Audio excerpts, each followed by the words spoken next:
This is Shekhar here.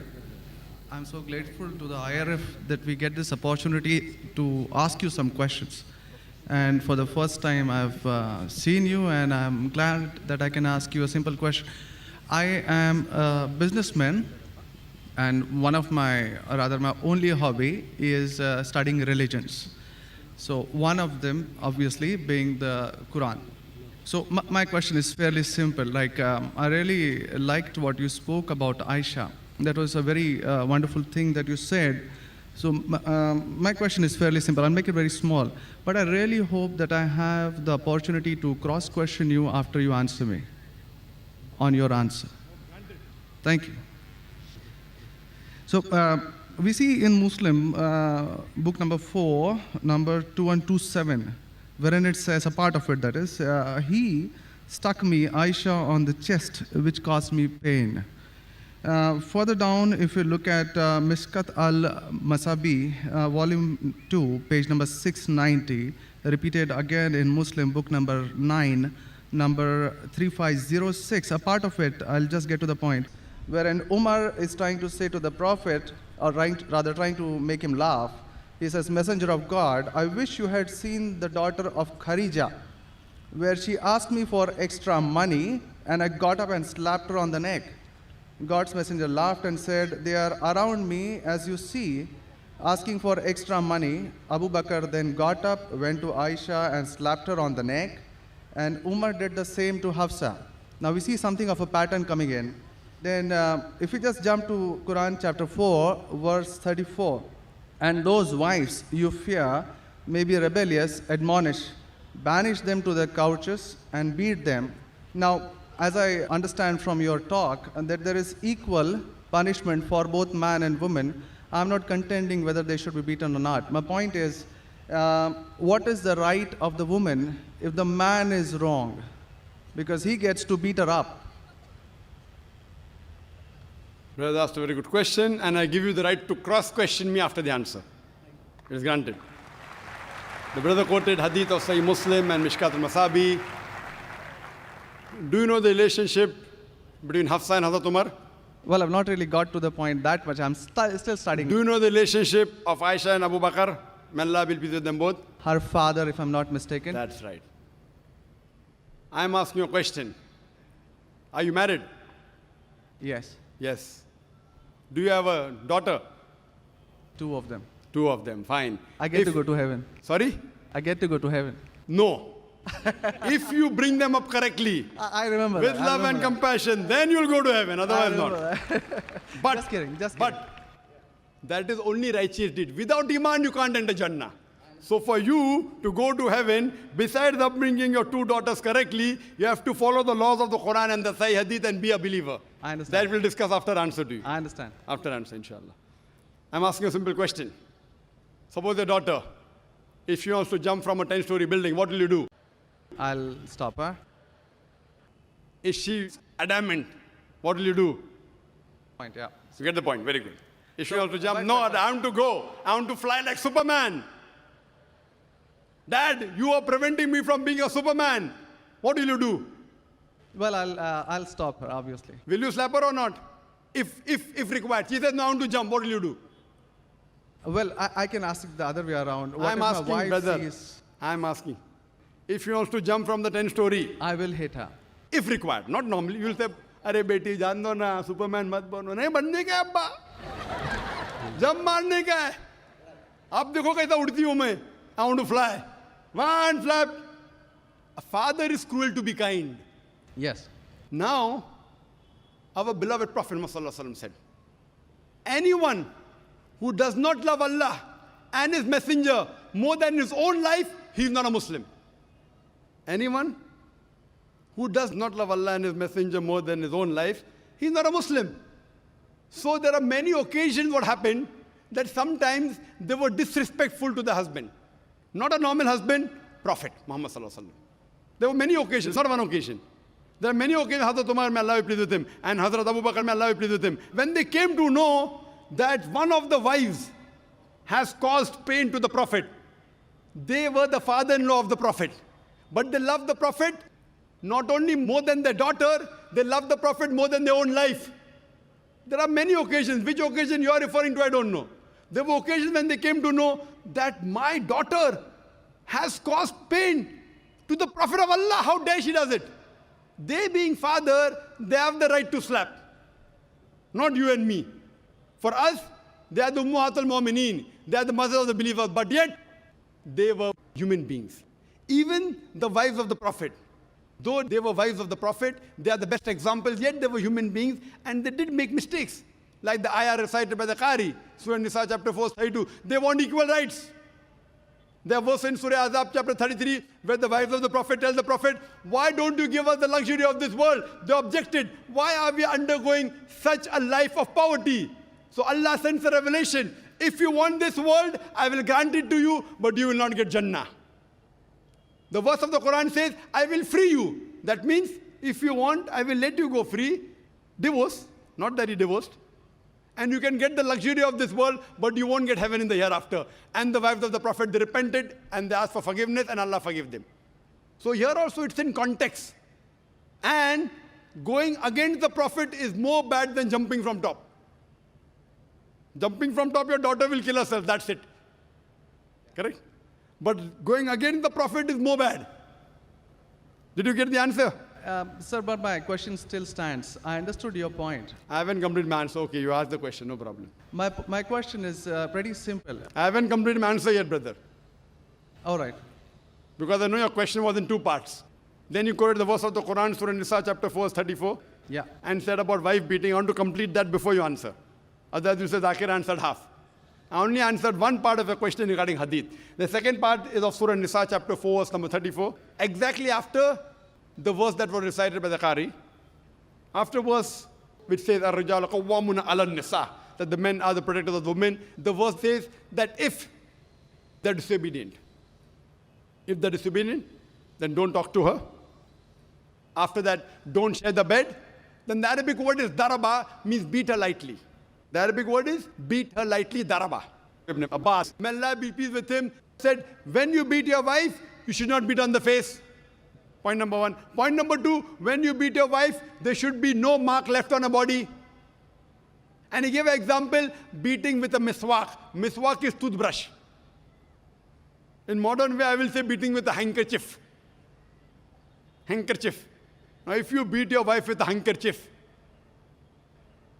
it is symbolic. It is not wife bashing. Wife bashing is not allowed in Islam. Wife bashing means one shot on the face. Hit so hard so that the mark remains. She'll remember you for the next 1 week or 2 weeks. In Islam, wife bashing is prohibited. It is daraba, means beat her lightly. That means first you tell her she's wrong. You admonish her.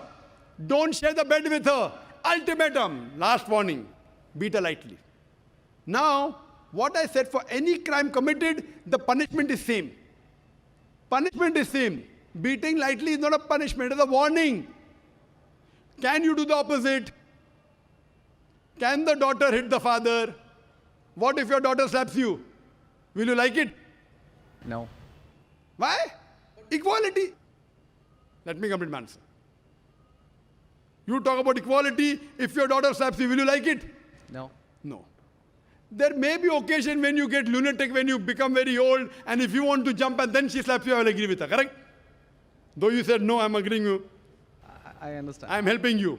You understand, but you don't understand me. No, I do. I'm helping you. Okay. If you grow up and you become a lunatic, you become senile, you want to jump from the 10th story, your daughter says, Abba, mat karo, don't do, father. She may have to slap you. She's doing in good faith. Accept it. Right? Now here, where a husband is giving a warning to the wife, if the wife does the same, what will the retaliation be? Imagine, suppose there's a massive person, bodybuilder comes and acts macho with you. If a small man comes, maybe you'll hit him. A macho person, Arnold Schwarzenegger, comes and tells you something. Will you hit him? Will you hit him? No. Though you may have a lot of guts, but Arnold Schwarzenegger, no. Why? Similarly, since Allah says in the previous verse, man has been given more strength than the woman.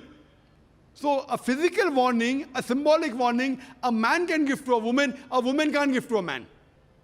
A woman can't. There are other things. There are other things she can do. Such as?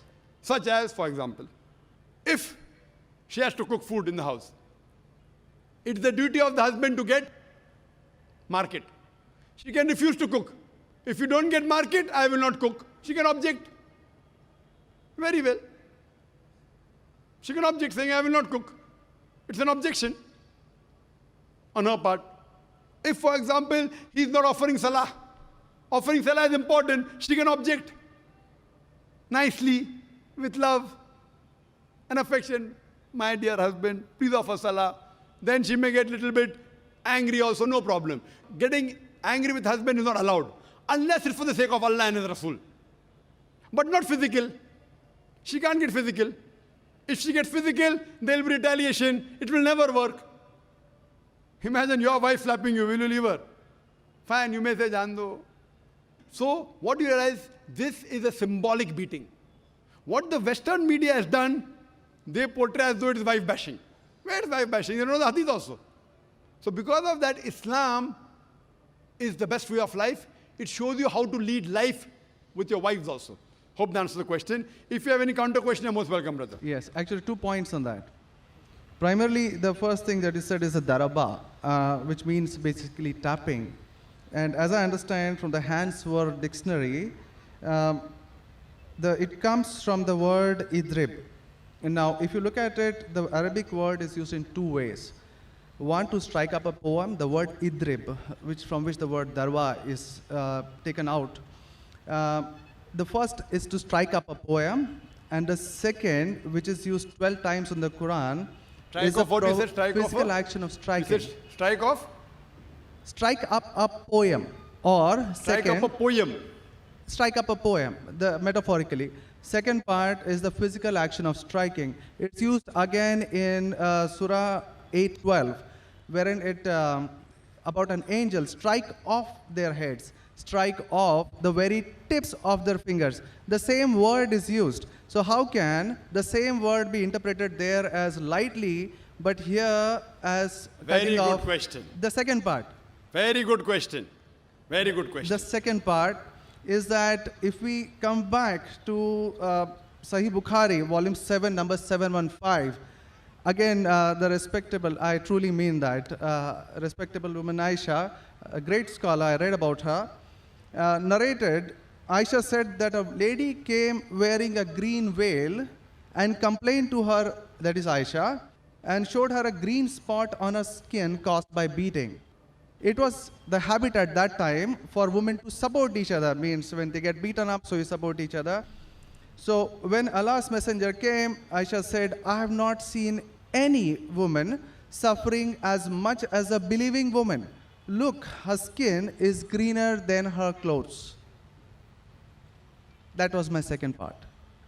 As for second part, I answer first, and first part, I answer second. No problem. She's complaining to the Prophet that somebody has done injustice to her. It doesn't end saying the Prophet agreed with it. If someone has done injustice, if we read ahead in some other hadith, the Prophet may have done justice to her. It doesn't say that someone beat her and the Prophet agreed with it. Correct? She's just reporting that maybe there is injustice done to a woman. That's it. The moment she's complaining means she's disagreeing with it. She didn't say, Prophet, I heard a very good thing I saw, that the woman was beaten up. The moment she's complaining means the wife, Hazrat Aisha, may Allah be pleased with her, disapproved of it. So the lesson we get from this is, no one should beat the woman such a way that she becomes green. But sir, see, the exact statement she makes is that I have not seen any woman, that's Aisha herself, it's not my interpretation, I have not seen any woman suffering as much as the believing woman. So we see at the time of Muhammad that women were really in very, very bad shape, even though... You know there are hadiths saying, I have not seen a person, a believing person like Hazrat Bilal suffering. What was he suffering from? His master tortured him and said, don't say there's one God and I will leave you. Hazrat Bilal, may Allah be pleased with him, on that death stone, he's agreed to die. He will say, I will not denounce Allah. I will keep on saying, La ilaha illallah Muhammad Rasulullah. There's no God but Allah and Prophet Muhammad is a messenger. He's taking the pain. That means if I say Hazrat Bilal is a believer who is being tortured, that does not mean that what act that being done on Hazrat Bilal, may Allah be pleased with him, is right. It is wrong. but he's a believer who's taking the pain. In this context, we have to see the context and go to the Shara. You have to see Fath al-Bari, and what was the woman? What was she? Who tortured her? Was it the master? Was she a slave woman? You have to go to the Shara. I'm not a muhaddith. I'm telling you what the answer can be. You have to go to the Shara and find out. Why was she? Who hit her? Who beat her? Did the husband do? Was the husband a believer? There are 10,000 reasons. But Just sir, because- excuse me, in Mishkat al-Masabi, Brother Shekhar, volume 2. Brother Shekhar, Yes. what I would like you to do, there are so many people waiting at all the mics.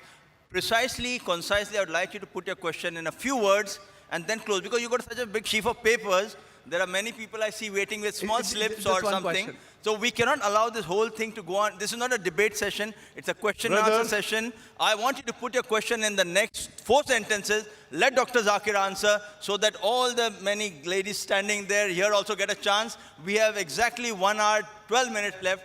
We have very occupied sorry 20 about minutes already. Brother, initially you asked 2 questions answered. You said, I want a counter. What counter you gave? In the counter, you're asking 1 more question. I don't mind answering your 100 questions, but in this rule, 1 question at a time, go behind the queue, no problem. You asked 2 questions, give the answer. You said, I want a counter question. With the counter question, you're asking 1 more question. So, I'm very kind, I don't mind. I would love. After finishing, you can come in the cabin. And inshallah, I will answer all your questions. I want to ask you, after I answer your question, what will you do? Will you believe in the religion Hazrat Aisha believed? Yes or no?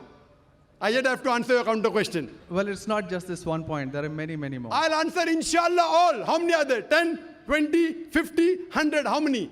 Well, we can sit on that. How many approximately?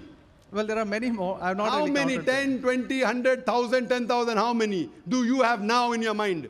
Well, I do have. How many? 10, 20, 30? How many? Yeah, probably quite a few. Maybe, Quite a few is how much? 5 or 10? Approximately. I don't know, maybe 100 questions. 100 questions you have? Brother, after this session is over, we sit together. Okay? Write down all the 100 questions. Inshallah. Inshallah. I will try and answer everyone. Okay? I request you. We'll spend the full night together. I don't mind, because you're a seeker of truth. And I'm also a seeker of truth, and my job is to try and clarify the truth. Not that I'm a scholar. I will try and answer all your 100 questions. But I doubt whether you'll be able to write 100 questions. I doubt. Coming to your main counter question, brother. That will be basically counter question. Counter question of yours is that daraba has got 2 meanings. One is strike off the head. You ask me then, how do you come to know which is correct? Correct? Exactly. In the counter question, don't ask 1 more question. That means you're breaking the rule. Sir, I'm just refuting what you said. Not refuting. See, you asked a counter question. Counter question was of daraba has got meaning of striking. That is the counter question. In that counter question, you asked 1 more question. You can't ask 1 more question in a counter question. You can ask 1 counter question, but that was a fresh question that you asked. Now coming to your question of daraba. You said striking, I agree with you. How do you come to know one time it is lightly beating, one time it is striking of the head? The verse in the Quran is there, in Surah Maryam, chapter 19, verse number 47. Mary, may Allah be pleased with her, she says, when Archangel Gabriel says that you shall have a son. So she says, how shall I have a son when no man has touched me? How shall I have a son when no man has touched me? Now if you go to the Lugha, your hands wear dictionary, all lanes, I believe you read many dictionaries, all this you can get on the internet. It's not difficult. You go on the internet and type, you'll get 100 questions against Islam. Not 100, you get 1,000. Very easy. Not that a person has done research. If you had done research, you'd have come to know who was whose father and who was whose husband and mother, everything. But you go on the internet, you get this very easy.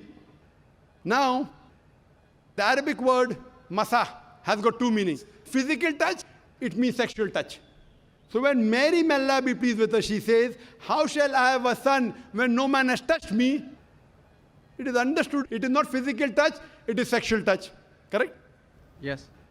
Similarly, there are several verses in the Quran. Now, when there are 2, 3 meanings, even both can be correct or one can be correct. To have more details, you go to the Hadith. Hadith is the commentary of the verse of the Quran. Correct? Maybe the same word has got 2 meanings. In that verse, it means meaning number 1. In the second verse, in meaning number 2. Hadith is the commentary. So when we go to the hadith of this Surah Nisa, chapter 4, verse 34, talking about daraba, there the Prophet said, do not beat on the face. Do not leave a mark. Beat like a toothbrush. I gave the answer, but you were so much concentrating on the notes you have that you forgot my answer. If you have heard my answer, that if there are 2-3 meanings, all meanings may not be right. Maybe one is right, maybe 2 are right, maybe all 3 are right. Therefore, you have to go back to the Prophet. The Quran says, Atiullah, Atiur Rasul. Obey Allah and obey the Messenger. So when there are 2-3 meanings, you have to go to the hadith and find out what did the Prophet mean by that word. So there when it says strikes off that, it means strikes off. Here it means strike lightly. So therefore, if you know the supplement to the commentary of the Quran, it's the hadith. Without the authentic hadith, you cannot understand Islam. So a prophet said, it means beat lightly, like beating with a toothbrush, don't beat on the face, don't leave a mark on the body. So these are the guidance given by Rasul. Therefore, it is obligatory that besides the Quran, you have to follow the authentic hadith. Hope that answers the question. And inshallah, I'll wait for you after 10 o'clock in the speaker's lounge, inshallah.